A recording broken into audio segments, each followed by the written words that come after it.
नमस्कार। ममता दीदी ने कह दिया कि इस्तीफ़ा नहीं देंगी। अब इस्तीफ़ा नहीं देंगी तो एक सवाल उठा कि क्या होगा? क्या व्यवस्था कहती है, संविधान क्या कहता है?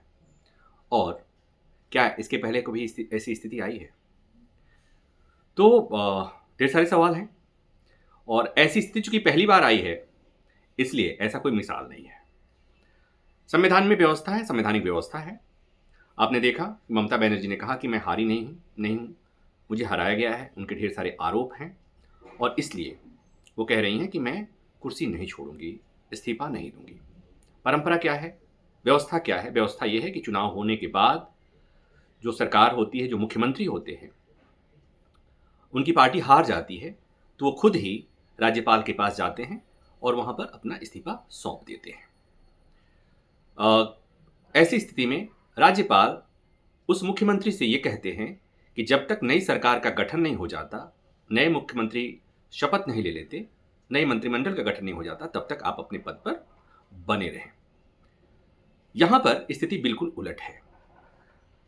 चुनाव हो गए, नतीजे आ गए, ममता बनर्जी हार गईं, उनकी सरकार हार गई। ममता बनर्जी कह रही हैं, मैं हारी नहीं हूं, मैं हराई गई हूं, इसलिए मैं इस्तीफा नहीं दूंगी। ये एक अलग तरह की स्थिति है।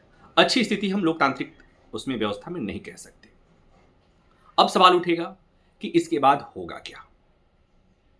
तो संविधान में इसको लेकर कोई भी अस्पष्टता नहीं है। व्यवस्था स्पष्ट व्यवस्था है, क्लियर है कि सरकार हार गई, चुनाव हो गए, सरकार हार गई, आप हार गए, तो आप इस्तीफा दे दीजिए। अगर आप इस्तीफा नहीं देते जैसा ममता बनर्जी कह रही हैं, तो आगे क्या व्यवस्था बनेगी? तो आगे की व्यवस्था यह है कि गवर्नर, राज्यपाल उन्हें बर्खास्त कर देंगे। राज्यपाल अगर ममता बनर्जी इस्तीफा खुद नहीं देती हैं, तो राज्यपाल उन्हें बर्खास्त कर देंगे और ये बात ममता बनर्जी को पता है। संविधान में व्यवस्था है, विधानसभा का कार्यकाल 5 साल का होता है। 5 साल यानी कि जिस समय विधानसभा का गठन होता है, विधायक ने शपथ ले ली, उसके अगले 5 साल तक ही वो अपने पद पे वो विधानसभा कार्यरत रहती है। उसके बाद विधानसभा डिसॉल्व हो जाती है और इसीलिए उसके पहले चुनाव हो जाते हैं और नई विधानसभा का गठन हो जाता है। तो ये एक्सटेंड करने जैसी कोई व्यवस्था है नहीं। तो ममता बनर्जी इस बात को जानती हैं। ऐसा नहीं कि ममता बनर्जी इस बात को नहीं जानती, वो जानती हैं। उनके कानूनी सलाहकार भी जानते हैं। अभिषेक मनु सिंघवी जो वरिष्ठ वकील हैं, ममता बनर्जी के लिए सुप्रीम कोर्ट में पेश होते रहे हैं, उन्होंने भी कहा कि ममता दीदी के पास कोई और विकल्प नहीं है, ममता बनर्जी के पास कोई और विकल्प नहीं है, उन्हें इस्तीफा देना ही पड़ेगा। इस्तीफा नहीं देंगे तो उन्हें बर्खास्त करेंगे गवर्नर। लेकिन ये स्थिति क्यों आनी चाहिए? मुझे लगता है कि स्थिति आनी नहीं चाहिए। चुनाव को लेकर उन्हें शिकायत है, चुनाव आयोग को लेकर शिकायत है, व्यवस्था को लेकर शिकायत है, उसके लिए ममता बनर्जी इलेक्शन पिटीशन डाल सकती हैं, वो अदालत का दरवाजा खटखटा सकती हैं। तो यहां पर स्थिति बिल्कुल स्पष्ट है, बिल्कुल साफ है, क्लियर है। तो ये ममता बनर्जी दरअसल अपने लोगों को, अपने मतदाताओं को, देश को बताने की कोशिश कर रही हैं, क्योंकि वो शुरू से ही आक्रामक रहीं। एसआईआर की प्रक्रिया शुरू हुई तो उन्होंने कहा कि एसआईआर की प्रक्रिया हमारे मतदाताओं को नाम काटने के लिए किया जा रहा है, डिस्टर्ब करने के लिए किया जा रहा है। आपने देखा उसके बाद वो पहले चुनाव आयोग से लड़ी, उसके बाद सुप्रीम कोर्ट आ गई। सुप्रीम कोर्ट में खड़ा होकर उन्होंने कहा कि माय लॉर्ड, चुनाव आयोग हमें परेशान कर रहा है, हमें आपसे न्याय चाहिए। और हेडलाइन बनी थी। देश के इतिहास में ऐसा पहला मौका था जब कोई सिटिंग मुख्यमंत्री देश की सबसे बड़ी अदालत में खड़ा होकर के चुनाव आयोग जैसी संवैधानिक संस्था पर सवाल खड़ा कर रही थी।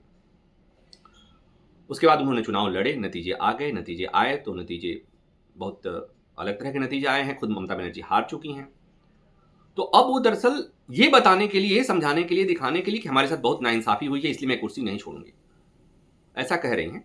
लेकिन संवैधानिक व्यवस्था पूरी तरह से साफ है, स्पष्ट है कि ममता बनर्जी को इस्तीफा देना पड़ेगा। इस्तीफा नहीं देंगी तो बर्खास्त कर दिए जाएंगे, इसलिए कि विधानसभा का कार्यकाल समय तय है, कब से कब तक, और कार्यकाल खत्म होने के बाद वो विधानसभा डिसॉल्व हो जाती है, नई सरकार का गठन होता है। यहाँ गवर्नर की भूमिका बहुत महत्वपूर्ण होती है, लेकिन इस मामले में गवर्नर के पास भी सीमित विकल्प है।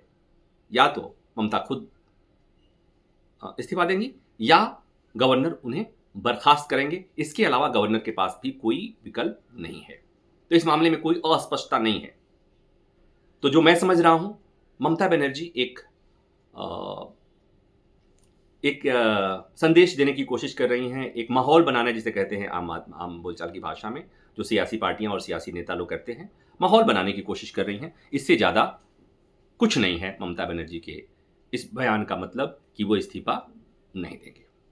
मुझे लग रहा है ये एक ऐसी बात थी जिस पे हमें बात कर लेनी चाहिए, और जितनी मेरी समझ है, संविधान की समझ है, व्यवस्था की समझ है, उसके मुताबिक मैं ये बात कह सकता हूँ कि ममता बनर्जी के इस बयान का कोई मतलब नहीं है। ममता बनर्जी को जाना पड़ेगा, इस्तीफा देना पड़ेगा, नहीं इस्तीफा देंगे तो बर्खास्त कर दी जाएंगे। अभी के लिए बस इतना ही। उम्मीद है ये जानकारी आपको पसंद आई होगी। धन्यवाद।